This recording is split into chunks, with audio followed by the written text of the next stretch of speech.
आगरा में जल्द ही ग्रेटर आगरा बनने जा रहा है। आगरा के एक्सप्रेसवे के नजदीक ग्रेटर आगरा बसाया जा रहा है। इसके लिए जमीन भी देख ली गई है। इस पूरे मामले को लेकर बात करने के लिए हमारे साथ मौजूद हैं उत्तर प्रदेश लघु उद्योग निगम के उपाध्यक्ष राकेश गर्ग जी। राकेश जी, आगरा में ग्रेटर आगरा बनने जा रहा है, आप इसको किस रूप में देखते हैं? निश्चित तौर पर ग्रेटर आगरा की जो पहल आगरा विकास प्राधिकरण द्वारा की जा रही है, ये बहुत प्रशंसनीय है, क्योंकि काफ़ी लंबे समय से अगर हम देखें 2000 के बाद कोई भी आवासीय बड़ा प्रोजेक्ट आगरा में नहीं आया है। और जैसे पहले अगर हम देखें तो नदियों के सहारे शहर बसा करते थे, और अब बड़ी बड़ी सड़कें और अप्रोच रोड के सहारे बसते हैं। तो जो भूमि का चयन आगरा विकास प्राधिकरण द्वारा किया गया है वो बहुत अच्छा है। वह लखनऊ से होते हुए आगरा और आगरा से होते हुए नोएडा तक जो अपना एक्सप्रेसवे जाता है, उसी के सहारे लगी हुई जगह है, जो रिंग रोड है उसके साथ है। निश्चित तौर पर आगरा के लोग इससे काफ़ी लाभान्वित होंगे, और वहाँ पर एक नए आगरा का ग्रेटर आगरा के रूप में एक बहुत अच्छा विकास भी होगा। आप सर लघु उद्योग की पैरवी करते हैं, लघु उद्योग निगम के उपाध्यक्ष भी हैं, तो उद्योग के रूप में देखें तो किस तरीके से मानते हैं? अभी कुछ दिन पूर्व मैं और VCADA श्री राजेंद्र जी साथ साथ वहाँ भ्रमण के लिए गए थे। उन्होंने कहा था कि एक हम जगह बना रहे हैं, आप ज़रा उसका देखेंगे और हमें कुछ सलाह देंगे तो अच्छा रहेगा। तो हम दोनों ने जब वहाँ भ्रमण कर रहे थे तो मैंने उनसे कहा, जब आप इतनी आवासीय कॉलोनी बना रहे हैं तो उसके साथ में एक इंडस्ट्रियल जोन भी बनाइए, क्योंकि आगरा में पिछले 40 साल से कोई भी एक औद्योगिक क्षेत्र विकसित नहीं हुआ है। जो थे वो पूरी तरह भर चुके हैं। अगर नए कोई भी उद्योग लगाना चाहते हैं तो उनके लिए अधिकृत और विकसित कोई औद्योगिक क्षेत्र नहीं है। तो उन्होंने ये बात मेरी मानी और उन्होंने कहा हम इसमें आगरा के इच्छानुसार लोगों की, हम इसमें एक छोटा लघु उद्योगों के लिए 500 वर्ग मीटर से लेकर 10,000 वर्ग मीटर तक के प्लॉट्स इसमें औद्योगिक निकालेंगे, जिससे उद्योग का बढ़ावा भी होगा और एक तरफ उद्योग और रोड के दूसरी तरफ एक उनकी आवासीय कॉलोनी। निश्चित तौर पर दोनों एक दूसरे के पूरक होंगे। और अगर हम देखें जापान में भी ऐसा ही होता है, रोड के एक साइड वो लोग अपनी कॉलोनियाँ बनाते हैं और एक साइड इंडस्ट्रीज, तो दोनों पास पास होते हैं, पूरक होते हैं, उससे विकास और अच्छा होता है। तो निश्चित तौर पर ये आगरा के लिए एक वरदान सिद्ध होगा। जिस तरीके से उद्योग की बात की जाए तो वहाँ उद्योग भी लग जाएंगे, तो ऐसे में मानते हैं कि रोजगार भी बढ़ेगा इससे? हाँ, निश्चित तौर पे देखिए, प्रत्येक उद्योग एक रोजगार लाता है।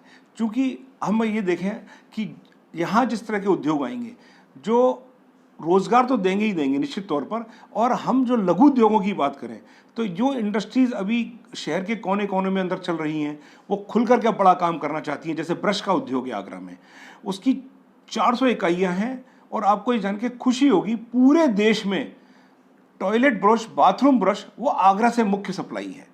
लेकिन उनको प्रॉपर स्थान ना मिलने के कारण से वो अपना विस्तार और अधिक नहीं कर पा रहे, जिसकी बहुत बड़ी गुंजाइश है। एक वह क्षेत्र है, मेडिकल फील्ड का क्षेत्र है, पैकेजिंग वाले बहुत तेज़ी से आगे आ रहे हैं। प्लास्टिक वालों से कल वार्ता हुई थी, वो भी बहुत चाहते हैं हमें प्लॉट मिल जाए। वो 1000 मीटर से लेकर 10,000 मीटर तक की वो भी इच्छा जाहिर कर रहे हैं, क्योंकि अप्रूव्ड प्लॉट के अंदर आपको बिजली का कनेक्शन, आपको पॉल्यूशन की NOC और बैंक से लोन, ये तीनों चीज़ें सुविधापूर्वक मिल जाती हैं। और ये निश्चित तौर पे जब आदमी कोई नया उद्योग लगाता है तो इन सब चीज़ों को चाहता है जितनी जल्दी मिल जाए, उद्योग को चालू करे, तो ये सब सारी सुविधाएं वहाँ हो सकती हैं। तो उद्योग जल्दी भी चलेंगे और आगे भी बढ़ेंगे।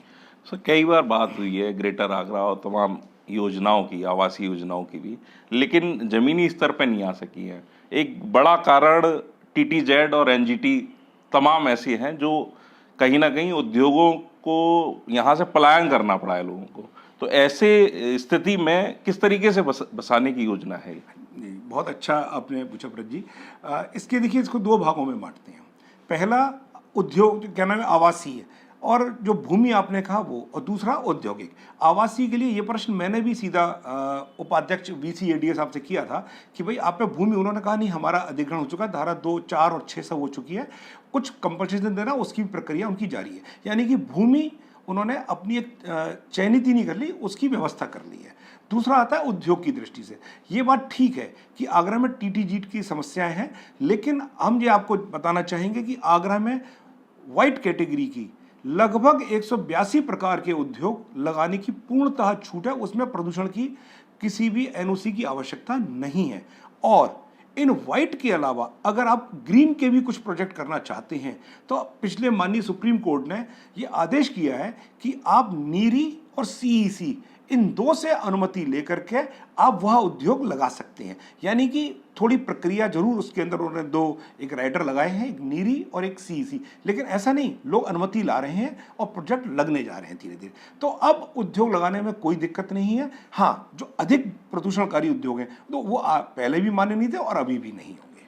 सर, जिस तरीके से मानते हैं कि जिस तरीके से ग्रेटर नोएडा है वैसे ही ग्रेटर आगरा भी होगा एक समय। देखिए, बड़ा शब्द आपने मेरे दिल की बात कही।